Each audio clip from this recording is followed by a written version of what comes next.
तो स्टोरी उसी सीन से शुरू होती है जहाँ पर सूजी के सामने नाम गोंगचियन आ गया होता है और वह सूजी को देखकर कहने लगता है तुम्हारा इंस्टीट्यूशन वह काफी ज्यादा अच्छा है। सूजी उसे देखकर अपने आप में कहने लगता है मार्शल आर्ट का फॉर्मल लीडर, पुराने मुरीम का एक लेजेंड। मैंने सुना था कि उसने अपने सारे रिश्ते मार्शल आर्ट वर्ल्ड से तोड़ दिए हैं और अब वह सेक्युलरिज्म में जा चुका है। अगर मैंने सचमुच अभी एक कदम आगे बढ़ाया होता तो मेरा सर मेरे धड़ से अलग हो चुका होता। यह इसकी माइंड स्वॉर्ड का कमाल था। माइंड स्वॉर्ड एक ऐसा रिदम जहां पर व्यक्ति सिर्फ अपने सोचने भर से ही सामने वाले व्यक्ति को नुकसान पहुंचा सकता है। नाम गोंगचियन ऊपर से सूजी की तरफ देखता है और उसे देखकर कहने लगता है वैसे बच्चे। वह अपने पीछे की तरफ इशारा करता है, कहने लगता है क्या अब तुम यहाँ से नहीं जा रहे। सूजी से देखकर कहने लगता है तुमने अभी मुझे मारने की कोशिश की थी और अब तुम कह रहे हो यहाँ से बाहर जाने के लिए। वह पीछे यूल की तरफ देखते हुए कहने लगता है क्या तुम उसे बचाने के लिए नहीं जा रहे हो। टैंग सेंग इसे सुनते ही तुरंत ही अपनी जगह से गायब होकर सीधा यूल के पास पहुंच गया था। सूजी अभी भी यूल की तरफ देख रहा होता है और कहने लगता है अभी आराम करने का समय नहीं है। लेकिन सूजी काफी ज्यादा चौंक जाता है नाम गोंगचियन की इस तरह की स्पीड को देखकर। नाम गोंगचियन अपने हाथ में एनर्जी को इकट्ठा करते हुए कहने लगता है मैं तुम्हें दिखाता हूँ। और इतना कहते ही उसने अपने हाथ को सीधा यूल के पेट पर रख दिया था। अपनी इंटरनल एनर्जी को जैसे ही यूल के अंदर भेजता है तो इसकी वजह से यूल के मुंह से खून के रूप में सारा पॉइजन बाहर आ जाता है। जैसे ही ट्रीटमेंट खत्म होता है तो नाम गोंगचियन कहने लगता है अब यह पूरी तरह से ठीक हो जाएगी। सारे लोग तुरंत ही कहने लगते हैं इसके चेहरे की रौनक वापस आ रही है, यह जल्दी ठीक हो जाएगी, जल्दी से इसे अंदर लेकर चलो। सारे लोग ऐसा ही करने लगते हैं और पीछे नाम गोंगचियन बिल्कुल सूजी के सामने आकर खड़ा हो गया था। सूजी से देखकर अपने आने कहने लगता है उसने सिर्फ अपनी इंटरनल एनर्जी के दम पर ही नाम गोंग यूल को पूरी तरह से पॉइजन से फ्री कर दिया। उसने मेरी सारी चालों को एक झटके में ही रोक दिया। लेकिन इन्होंने पहले ऐसा नहीं किया था। अब जाकर इंटरफेयर करने का मतलब तो यह होता है। इसके बाद सूजी नाम गोंगचियन से कहने लगता है अगर तुम चाहते तो पहले ही मुझे मार देते, इसका मतलब यह है कि तुम मुझसे कुछ चाहते हो। नाम गोंगचियन जैसे ही इस बात को सुनता है तो वह थोड़ी देर के लिए कुछ सोचने लगता है और अगले ही पल हंसते हुए कहने लगता है तुम एक समझदार बच्चे हो। वैसी तरह से कह रहे थे इतने में साइड से आवाज आती है जल्दी से इसे पकड़ लो। इसे सुनते ही नाम गोंग क्लैन के सारे वॉरियर्स वह तुरंत ही सूजी को घेरने लगते हैं। पीछे से नाम गोंग पी आगे आते हुए कहने लगता है इसे जिंदा पकड़ो और इसे बांधकर मेरे सामने लाओ। नाम गोंग पी यहाँ पर काफी ज्यादा गुस्से में होता है। जैसे ही सारे वॉरियर सूजी को पकड़ने के लिए आगे बढ़ते हैं तभी आवाज आती है सारे लोग वहीं पर रुक जाओ। नाम गोंगचियन उन सभी को वहीं पर रोक देता है। इसे देखकर नाम गोंग पी से काफी ज्यादा गुस्सा आ जाता है और चिल्लाते हुए कहने लगता है यह आदमी, क्या आपको पता नहीं है इसने क्या किया है। नाम गोंगचियन इस पर कहने लगता है तुम पहले ही उस बच्चे को खो बैठे थे, मैंने ही उसे पकड़ा है। वह गुस्से में नाम गोंगपी से कहने लगता है मजा खराब मत करो, मुझे लगभग 20 सालों में पहली बार इतना ज्यादा मजा आ रहा है। नहीं, लगभग अब तो 30 साल हो गए हैं। वह हंसते हुए नाम गोंगपी की तरफ देखता है और कहने लगता है क्या तुम मुझे थोड़ा सा भी मजा नहीं लेने दोगे मेरे बेटे।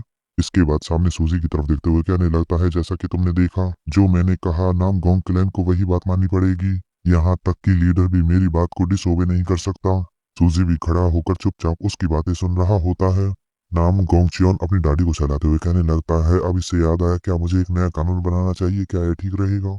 इसके बाद तुरंत ही अपनी उंगली को ऊपर उठाते हुए कहने लगता है अब से कोई भी मेरी परमिशन के बिना कोई भी नाम गोंग स्टेट को छोड़कर बाहर नहीं जा सकता। सूजी जैसे इस बात को सुनता है तो अपने मन में कहने लगता है इसमें कहने वाली कौन सी बात है, वैसे भी तुमने कोई गुंजाइश छोड़ी ही नहीं है। अगर मैं यहाँ के स्लम्स में जाकर छिप जाता हूँ तो मेरा यहाँ से बच निकलने के चांसेस वह 30% हो जाएंगे, लेकिन फिर भी यह एक जुआ होगा। इसके बाद नाम गोंगचियन से कहने लगता है और मुझे बाहर जाने की अनुमति कैसे मिलेगी। नाम गोंगचियन इस पर तुरंत ही अपने हाथ को आगे की तरफ करता है और सूजी से कहने लगता है मैं तुम्हें 5 हमले करने का मौका दूंगा और इस बीच में बिल्कुल भी अपनी स्वॉर्ड को बाहर नहीं निकालूंगा। मैं सिर्फ उन्हें डिफ्लेक्ट करूंगा और कुछ भी नहीं। सारे लोग जैसे इस बात को सुनते हैं तो एकदम के लिए सारे में साइलेंस छा जाती है। अगले ही पल लोग आपस में बात करते हुए कहने लगते हैं वह उसे 5 मौके दे रहा है तो क्या 3 टायर्ड अवीस नाम गोंगचियन उसे इतनी ज्यादा इंपॉर्टेंस दे रहा है। सूजी जैसे इस बात को सुनता है तो अपने मन में कहने लगता है उसने कहा 5 चाले, तो क्या वह यह चाहता है कि मैं अपनी पूरी पावर लगाऊं ताकि मैं उसे सेटिस्फाई कर सकूं। सूजी तुरंत ही अपना एक्सचेंज लेकर खड़ा हो जाता है और कहने लगता है मेरे पास मना करने का कोई भी कारण नहीं है। इतना कहते ही सूजी नाम गोंगचियन के ऊपर अटैक करने के लिए पूरी तरह से तैयार हो जाता है। दूसरी तरफ से नाम गोंगचियन उसे देखकर कहने लगता है जैसा कि मुझे उम्मीद थी, मेरी आंखें कभी भी गलत नहीं हो सकती। सूजी उसकी तरफ अटैक करने के लिए आगे बढ़ने लगता है। इसे देखकर नाम गोंगचियन अपने मन में कहने लगता है तुम अपना बेस्ट ट्राई करो मुझे एंटरटेनमेंट करने का। और दिखाया जाता है सूजी का पहला हमला ही इतना ज्यादा खतरनाक होता है जिसकी वजह से नाम गोंग क्लैन के वॉरियर्स वे पीछे की तरफ हटने लगते हैं। जिसके बाद सूजी का स्टाफ वह बिल्कुल नाम गोंगचियन के पास में पहुंच जाता है। लेकिन वह स्टाफ नाम गोंगचौन को लग पाता उससे पहले ही नाम गोंगचौन तुरंत ही अपनी आंखें खोलता है और सामने की तरफ एक खतरनाक स्लैश मारता है, जिसकी वजह से सूजी का हमला वह पूरी तरह से बेकार हो जाता है और अगले ही पल आसमान में एक बड़ा धमाका होता है। नाम गोंगचौन अपनी जगह पर खड़ा होकर हंस रहा होता है तो दूसरी तरफ से सूजी बड़ी मुश्किल से उसके इस अटैक से अपने आप को बचा पाता है। सूजी अपनी जगह पर रुक जाता है और सामने नाम गोंगचौन की तरफ देखने लगता है। नाम गोंगचौन इसे देखकर सूजी से कहने लगता है, आखिर क्या हुआ? सूजी उसकी स्वॉर्ड की तरफ इशारा करते हुए कहने लगता है, क्या तुमने नहीं कहा था कि तुम अपने स्वॉर्ड को बाहर नहीं निकालोगे? नाम गोंगचौन भी जैसे इस बात को सुनता है तो वह भी तुरंत अपनी स्वॉर्ड की तरफ देखने लगता है और कहता है, आखिर ऐसा कैसे हुआ? वह अकलाते हुए सूजी से कहने लगता है, नहीं, मैं जिस लेवल पर हूँ उस लेवल पर तो मैं अपने हाथ से ही तुम्हें रोक सकता हूँ, तो फिर आखिर मैंने स्वॉर्ड कैसे बाहर निकाल ली? जब तुम मेरी उम्र में आओगे तो तुम्हें समझ में आएगा कि इस समय पर ऐसे भ्रम होते रहते हैं। सूजी उसे देखकर अपने आप में कहने लगता है, क्या वह बूढ़ा सटिया गया है? कहीं ऐसा तो नहीं कि वह अपना वादा नहीं निभाने वाला? दूसरी तरफ से नाम गोंगचौन सूजी से कहने लगता है, क्या तुम्हारा पहला हमला यह सिर्फ सिचुएशन का जायजा लेने के लिए था? वह सूजी की तरफ देखते हुए कहने लगता है, क्या मुझे अपना एक कदम वापस लेना चाहिए? सूजी इस पर तुरंत ही उसे मना कर देता है, कहने लगता है, इसकी कोई जरूरत नहीं है। नाम गोंगचौन हंसते हुए सूजी से कहने लगता है, मुझे पता था कि तुम ऐसा ही कहोगे। अब मैं तुमसे बिना स्वॉर्ड के ही फाइट करूंगा। तुम्हारी बची हुई 4 मूव्स में उनका बेसब्री से इंतजार कर रहा हूँ। सूजी नाम गोंगचौन को देखकर कहने लगता है, उसके सामने मेरे हथौड़ा, सुई या फिर दूसरी सारी तरकीबें वह पूरी तरह से बेकार है। मुझे अपनी सारी एनर्जी सिर्फ एक स्टाफ के ऊपर फोकस करनी होगी। कंप्रेशन स्टेज के 10वें लेवल को पार करते हुए the power of the unrestrained one, इतना कहते ही तुरंत ही नाम गोंगचौन की तरफ अटैक करने के लिए आगे बढ़ जाता है। नाम गोंगचौन इसे देखकर कहने लगता है, अगर मुझे पता होता कि इस तरह की कोई चीज ऊपर से उड़ेगी, मुझे अपनी नरमी बरतने का वादा नहीं करना चाहिए था तुम्हारे ऊपर। और दूसरी तरफ से सूजी का स्टाफ वह बिल्कुल उसके पास में पहुंच गया था। नाम गोंगचौन तुरंत ही साइड में हटकर सूजी के स्टाफ को अपने हाथ से रोकने लगता है और एक झटके में ही सूजी को दूर धकेल देता है। इसके बाद नाम गोंगचौन हंसते हुए सूजी से कहने लगता है, फेथ, किस्मत, भाग्य, यह सब एक होता है। ऐसा लगता है मेरा फेथ वह काफी ज्यादा कठिन है। सूजी से सुनते कहने लगता है, एक टाइट फेथ, मैं इसे बिल्कुल भी इनकार नहीं करूंगा। नाम गोंगचौन अपनी 3 उंगलियों को दिखाते हुए कहने लगता है, खैर अगर तुम इसे डिनाई भी कर देते हो तो भी कोई फर्क नहीं पड़ता। अब तुम्हारी 3 मूव टोटल बची हुई है। सूजी भी जैसे ही इस बात को सुनता है तो तुरंत ही फिर से अटैक करने के लिए तैयार हो जाता है। वह अपने स्टाफ को टाइट पकड़ता है और फिर से नाम गोंगचौन की तरफ अटैक करने के लिए आगे बढ़ जाता है। नाम गोंगचौन इसे देखकर कहने लगता है, उसने पिछली बार यूज एक भाले को किया था, लेकिन यह तो हर हमले में और भी ज्यादा पावरफुल होता जा रहा है। इसके बाद तुरंत ही अपने हाथ को सामने लाकर सूजी के स्टाफ को रोकने लगता है, जिसकी वजह से सूजी के हाथ की नसें भी फट जाती है और उसके अंदर से ब्लड निकलने लगता है। नाम गोंगचौन तुरंत ही सूजी को पीछे की तरफ धकेल देता है। इसके बाद सूजी से कहने लगता है, तुम्हारा हमला, इन हमलों की वजह से आगे चलकर ठंड में मुझे काफी ज्यादा दिक्कत होगी, मेरे जोड़ दर्द करने लग जाएंगे। और अब जब मैं तुम्हारे अटैक्स को देख रहा हूँ तो ऐसा लगता है जैसे कि तुमने मिलिट्री के अंदर भाग लिया हो। नहीं, क्या तुमने बार बार लोगों के खिलाफ युद्ध के मैदान में भाला चलाना सीखा था? एक मिलिट्री स्पेयरमैनशिप, लेकिन किसी अधिकारी की नहीं बल्कि एक पैदल चलने वाले सैनिक की। ऐसा लगता है जैसे कि तुमने भाला चलाने की बेसिक टेक्निक के अंदर ही महारत हासिल कर ली है, लेकिन यह तुम्हारी एज और तुम्हारी रिलम को देखते हुए यह पूरी तरह से इम्पॉसिबल लगता है। सुजी से सुनते अपने आप में कहने लगता है, सिर्फ मेरी कुछ चालों को देखते हुए ही उसने मुझे अंदर तक जांच लिया। कितना भयानक बुड्ढा है। इसके बाद नाम गोंगचौन हंसते हुए अपनी 2 उंगलियों को दिखाता है और कहने लगता है, तुम अभी भी पीछे हट सकते हो, तुम्हारे पास 2 मूव और बची हुई है। सूजी इसे सुनते ही अपने डंडे को घुमाने लगता है और कहता है कि 2 चालें, मुझे कोई जरूरत नहीं है पीछे हटने की। और सूजी इतनी जोर से अपने डंडे को घुमाता है जिसकी वजह से नाम गोंगचौन की दाढ़ी मूंछ भी उड़ने लगती है। नाम गोंगचौन इसे देखकर कहने लगता है, जैसे जैसे चीजें आगे बढ़ रही है तो यह और भी ज्यादा इंटरेस्टिंग होता जा रहा है। सूजी अपने डंडे को और भी स्पीड से घुमाने लगता है, जिसकी वजह से सूजी के डंडे के अंदर से जो एनर्जी वे बाहर की तरफ निकलती है वह जमीन को भी तोड़ देती है।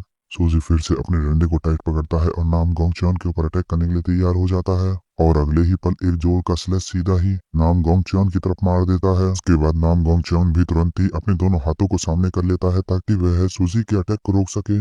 सूजी का अटैक सीधा जाकर नाम गोंगचौन को लगता है। इस बार तो नाम गोंगचौन को भी सूजी का अटैक रोकने में काफी ज्यादा दिक्कत होने लगती है, लेकिन फिर भी नाम गोंगचौन कामयाब हो जाता है सूजी के अटैक को रोकने में और वह तुरंत ही सूजी को दूर धकेल देता है।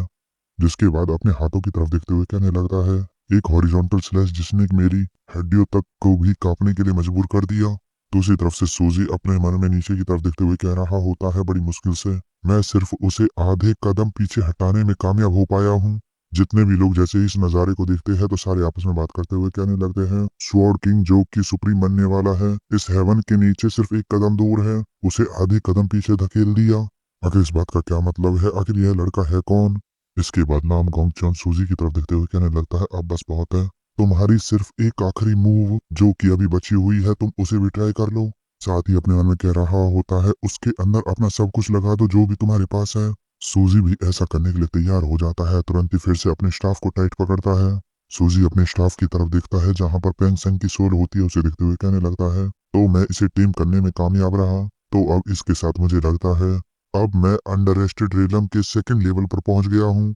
नाम गोंगचौन भी इसे नोटिस कर लेता है। नाम गोंगचौन अपने मन में कहने लगता है, उसकी इंटरनल एनर्जी वह और भी ज्यादा गहरी हो गई, जैसा कि उम्मीद थी। क्या दिखाने के लिए इतना ही काफी था? इतना कहते ही सूजी तुरंत ही अपने एक्शंस लेता है और सीधा नाम गोंगचौन की तरफ अटैक करने के लिए आगे बढ़ जाता है। और यहाँ पर सूजी के स्टाफ ने एक भाले का रूप ले लिया होता है। नाम गोंगचौन भी इसे नोटिस कर लेता है। जैसे ही सूजी का अटैक उसके बिल्कुल पास में पहुंचने वाला होता है तो वह चिल्लाते हुए कहने लगता है, यह बिल्कुल भी ठीक नहीं है।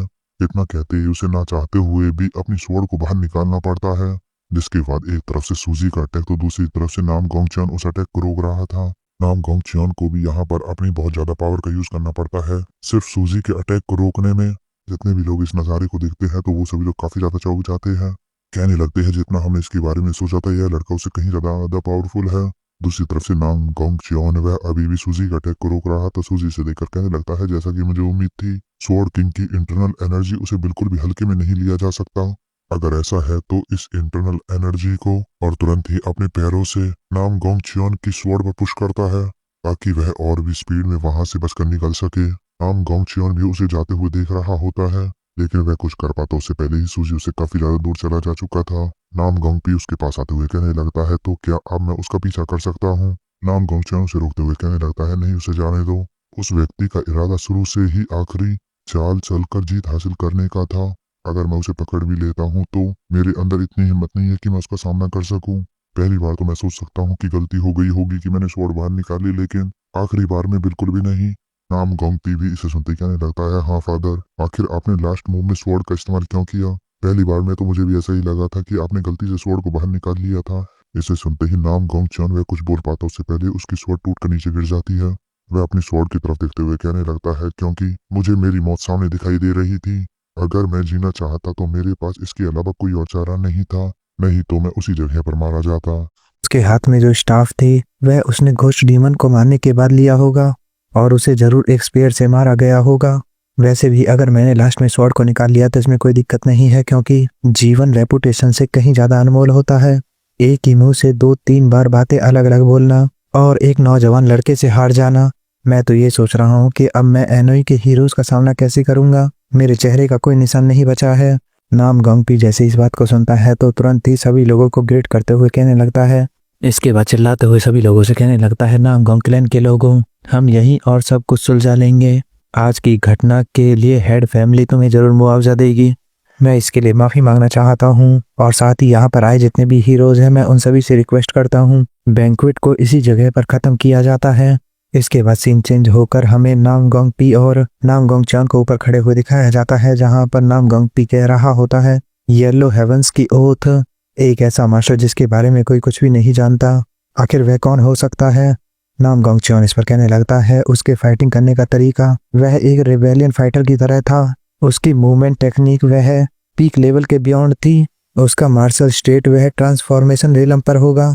वह व्यक्ति सचमुच समझ से पूरी तरह से परे था। नाम गोंगपी से सुनते कहने लगता है, एक ऐसे व्यक्ति को जिंदा रहना यह सचमुच नाम गोंग क्लैन की प्रेस्टीज को पूरी तरह से मिट्टी में मिला देगा। नाम गोंगचौन इस पर कहने लगता है, अगर मैं सही कहूँ तो यह तुम्हारे लिए बिल्कुल भी अच्छा नहीं है। नाम गोंगपी इस पर कहने लगता है, आखिर आपका इस बात से क्या मतलब है कि यह मेरे लिए अच्छा नहीं है? नाम गोंगचौन इस पर कहने लगता है, क्या उस बदसूरत पेंग सेंग का सर फोड़कर उसकी मौत नहीं कर दी गई है? वह एल्डर काउंसलिंग में हमेशा ही अपनी नाक घुसेड़ता रहता था। तुम्हारा मदर फादर का एक पुराना नौकर होने के नाते अब कुछ भी नहीं किया जा सकता। नाम गोंगपी से सुनते ही नाम गोंगचौन के ऊपर चिल्लाते हुए कहने लगता है, फादर ये आखिर आप क्या कह रहे हो? नाम गोंगचौन इस पर कहने लगता है, सिचुएशन को हमेशा अपने फायदे के लिए ढालो। यह पूरी तरह से सच है कि पेंग सेंग ने कई सारे घिनौने काम किए हैं, इसलिए उन सब की जांच करो, जिसके फलस्वरूप जितने भी पीड़ित हैं उन सभी को मुआवजा दिया जाएगा। इसी बीच हम जितनी भी गलतियां अभी तक पेंगसेंग ने की है और हेड फैमिली ने, उन सभी को पेंगसेंग के ऊपर ही डाल देंगे। अगर हम ऐसा करते हैं तो नामगोंग क्लैन की प्रेस्टीज जो कि आज मिट्टी में मिली हुई है वह और भी ज्यादा ऊपर उठ जाएगी। इस ओथ सेरेमनी के अंदर जिस जानवर को बलि के रूप में चढ़ाया जाने वाला था उसे भी पेंगसेंग ने ही चुना था। इसके अलावा मुझे बताओ, क्या यूल ठीक है? नामगोंग पीस पर हमें जवाब देता है, कहने लगता है आपने जो उसका पॉइजन बाहर निकाल दिया था उसकी वजह से अब उसे होश में आ जाना चाहिए। नामगोंग चन इसे सुनते ही हंसने लगता है और कहता है कि फिर तो ये सब कुछ यूल से करवाओ। उसे कहो जाकर सैम चिंग हंग जियोन नाम के व्यक्ति को पकड़े।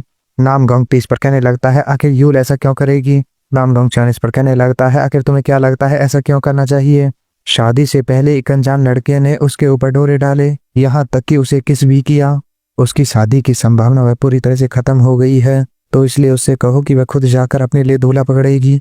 नामगोंग पीस पर कहने लगता है फादर आपको क्या लगता है कि हम अब कौन से युग में जी रहे हैं? इसके अलावा उसने खुद ही कहा है कि वह अपना दूल्हा खुद चुनेगी। नामगोंग चन इस पर कहने लगता है फिर से वही ऑर्थोडॉक्स सेक्टर का कोई व्यक्ति। सीखने के लिए ऑर्थोडॉक्स मरीन अलायंस से भी बहुत बड़ी दुनिया है। मार्शल आर्ट की बदलती लहरों से अपने आप को बचाने का सिर्फ यही एक तरीका है। नामगोंग पीस पर कहने लगता है नामगोंग क्लैन का पेड़ वह बहुत ज्यादा बड़ा है, ऐसी छोटी मोटी लहरों से वह नहीं गिरेगा। मार्शल आर्ट की ये लहरें हमारे लिए कुछ भी नहीं है। नामगोंग चन इस पर सीरियस होते हुए कहने लगता है क्या तुम्हें सचमुच ऐसा लगता है? वह अपने माथे को पकड़ लेता है अपने लड़के की इस तरह की सोच को देखकर और इसके बाद बताने लगता है मार्शल आर्ट वह समुंदर से भी ज्यादा बड़ा है। जब मछली को पकड़ना होता है तो जाल डालना पड़ता है। क्या तुम्हें इसके बारे में कुछ पता भी है कि सिंजियांग के अंदर बदलाव हो रहा है? सिंजियांग का नाम सुनते ही नामगोंग पी वह काफी ज्यादा घबरा जाता है और अपने मन में कहने लगता है क्या वही डिमोनिक कल्ट का स्ट्रॉन्ग होल्ड? नामगोंग चन उसे बताने लगता है कि हमें परिवर्तन के लिए हमेशा तैयार रहना चाहिए।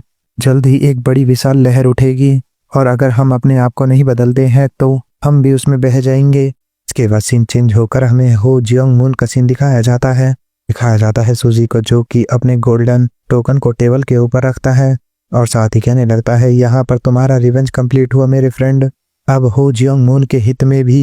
इतना कहते ही उसका ध्यान दूसरी तरफ जाता है। उसे अपने पुराने दिन याद आने लगते हैं जहाँ पर वह एक जगह पर बैठा हुआ कहने लगता है ऐसी बेकार जगह में रहना यह तो बहुत ज्यादा बेकार है। इतने में उसके सर के ऊपर कुछ चीज आकर लगती है और कोई साइड से कहता है मुझे अच्छे से इसके बारे में पता है इसलिए तो मैं इसे यहाँ पर लाया हूँ। यह होता है युवी जो कि एक भूसे के ढेर को अपने पास लेकर आया था और कहने लगता है कि इसी वजह से तो मैं इसे लेकर आया हूँ, कुछ ना होने से कुछ तो अच्छा है। युवी इस समय उसी भूसे के ढेर को चेक कर रहा होता है और साथ ही अपनी पुरानी यादों को भी याद कर रहा था। सूजी के चेहरे पर स्माइल आ जाती है और तुरंत ही एक अगरबत्ती को जलाने लगता है। वह अपने फ्रेंड की याद में उस अगरबत्ती को सामने जलाता है। इसके बाद तुरंत ही उस जगह को छोड़कर वहां से जाने लगता है, लेकिन जैसे ही वह बाहर निकल पाता उससे पहले ही उसे पीछे से आवाज आती है बस यहीं पर रुक जाओ। सूजी के पीछे कुछ लोग आ गए होते हैं और कहने लगते हैं क्या तुम्हें सचमुच लगता है कि तुम इतनी आसानी से यहाँ से बचकर निकल जाओगे? सूजी भी जैसे ही इन्हें देखता है तो उसके चेहरे पर भी गुस्सा आ जाता है। सूजी के सामने जो लोग आए थे वे कहने लगते हैं क्या तुम्हें सचमुच लगा था कि तुम बिना किसी को बताए यहाँ से चुपचाप निकल जाओगे? तुम सचमुच बहुत ज्यादा बदनसीब कमीने हो। यह होता है वू तियान और उसके दोनों पंटर जो कि सूजी से कहने लगता है अगर तुम्हें जाना है तो तुम जा सकते हो, मैं तुम्हें विदा नहीं करूंगा। सूजी भी इसे सुनते ही तुरंत ही ठीक है जवाब देता है। वू तियान रोते हुए सूजी से पूछने लगता है और आखिर तुम जा कहाँ रहे हो? सूजी इस पर जवाब देता है कि वह वेस्ट में जा रहा है।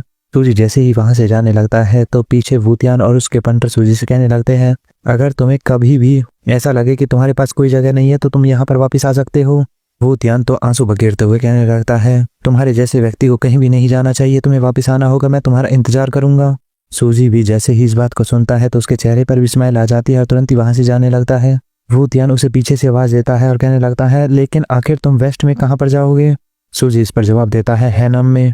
जिसके बाद सीन चेंज होकर हमें सूजी को गलियों के अंदर से जाते हुए दिखाया जाता है। वह आगे जाते हुए एक जगह पर रुक जाता है, तभी पीछे से गली के अंदर से एक योबई बाहर निकलती है और सूजी को आवाज देती है। वह जोर से चिल्लाते हुए सूजी का नाम लेती है और उसे वहीं पर रोक देती है।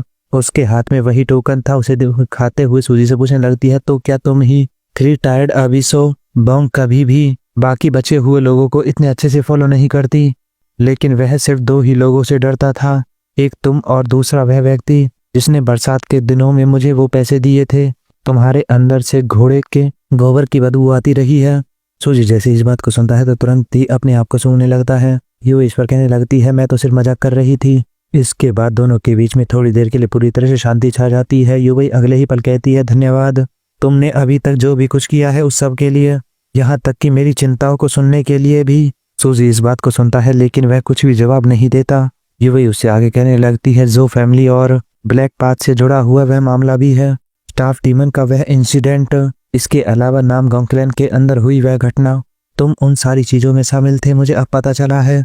मैं इन सब के लिए सचमुच काफ़ी ज़्यादा आभारी हूँ। मैं इस बात को जानने के लिए क्यूरियस हूँ कि आखिर तुम हमारी मदद क्यों कर रहे थे, लेकिन अगर तुम्हें इसे मुझे बताना ही था तो तुम बातों को छिपाते ही नहीं। सूजी इस पर कुछ नहीं बोलता, तुरंत ही वहाँ से मुड़कर जाने लगता है। इसे देखकर युवी तुरंत ही सूजी की तरफ दौड़ने लगती है। वह तुरंत ही सूजी के पास पहुंचकर उसके स्लीव को खींचने लगती है। वह रोते हुए सूजी को रोकने लगती है, कहती है कि हम सभी एक फैमिली है। सूजी भी इसे सुनने के बाद अपनी जगह पर रुक जाता है लेकिन अगले ही पल अपने हाथ को छुटाकर वहां से जाने लगता है। पीछे खड़ी हुई युवी जो कि उसे जाते हुए देख रही होती है, वह उसे पूछने लगती है, क्या तुम सचमुच जा रहे हो? सूजी उसे जवाब देता है कि अपना ध्यान रखना, अच्छे से रहना।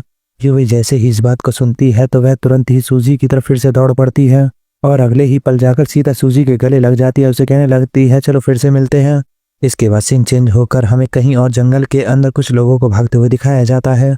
यह होती है नाम गॉन्कलैन की purple search unit team, special organisation team, और इनके आगे खड़ी हुई थी यूल जो कि अपने मन में अपने ग्रैंडफादर की बातों को याद करते हुए कहने लगती है, आखिर ग्रैंडफादर ने ऐसा क्यों कहा था, 3 टायर्ड अबीस, उसे पकड़ो और यहाँ पर ले आओ, और इस बात को याद रखना कि तुम्हें उसे जिंदा यहाँ पर लेकर आना है।